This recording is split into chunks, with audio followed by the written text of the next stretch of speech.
こんにちは、おつつです。こんにちは。日本語講師のゆりです。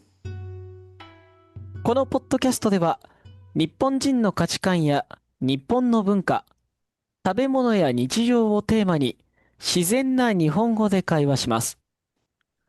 会話の種類と難しさは、毎回、網だくじで決めています。今日の会話の種類は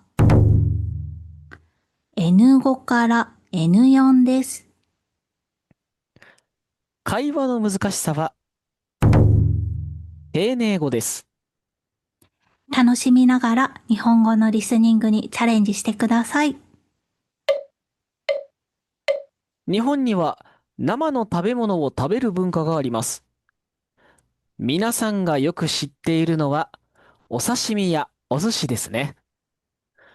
お刺身やお寿司は家でも外でもよく食べられています。お寿司は日本人にとても人気があります。だから日本にはたくさんのお寿司屋さんがあります。お刺身はお酒と一緒に食べる人が多いです。居酒屋ではお刺身を最初に注文する人も多いです。居酒屋とはお酒と食事を楽しむ場所のことです。おつつさんはお寿司やお刺身は食べますか？外でお寿司をたまに食べますね。あ、そうなんですね。好きな魚はありますか？サーモンが好きです。うーん、サーモンはどんな味ですか？サーモンはちょっと脂が多いですが、少し甘くて食べやすいです。そうですね。わかります。私はマグロの中トロが好きです。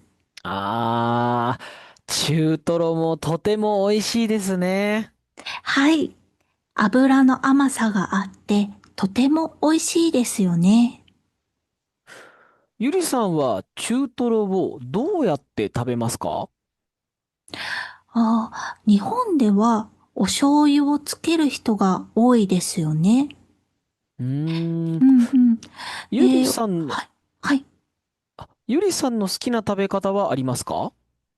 私はわさびとお醤油をつけて食べるのが好きですね。いいですね。そう聞くとお腹が空いてきますね。ですね。わさびをつけると中トロの油っぽさが少なくなるんですよね。うーん。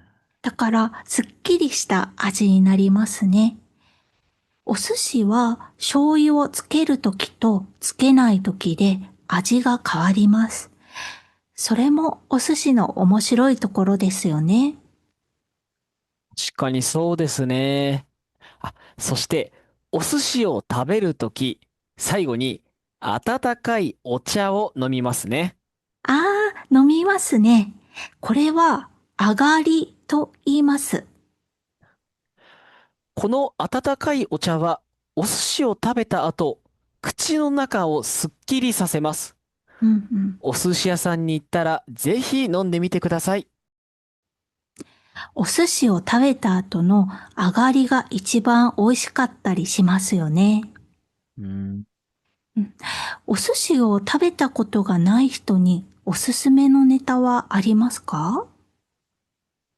そうですね。サーモンやマグロがいいですね。確かに油が多いのが苦手な人にはマグロの赤身がおすすめですね。うん、軍艦巻きも人気がありますね。確かに。はい。軍艦巻きは、海苔で巻いたお寿司です。イクラが乗っていることが多いです。そうですね。ウニやイクラは海外の方にとっては珍しいので、食べるのに勇気が必要かもしれません。でも、日本ではとても美味しい食べ物なので、ぜひ一度食べてみてください。はい。あと、おすすめしたいものが私はあります。高いお寿司屋さんでは卵のお寿司もおすすめです。おー、はい。卵のお寿司。はい。はい。日本では卵のお寿司は子供がよく食べます。うでも、ん。うん、卵のお寿司はお店によって味が全く違うんですね。はい。お店で作る卵焼きは出汁の味がしてとっても美味しいんですよ。魚が苦手な人もお寿司を楽しめると思います。僕はお寿司で卵はあまり食べません。ですが、話を聞いて食べてみたいと思いました。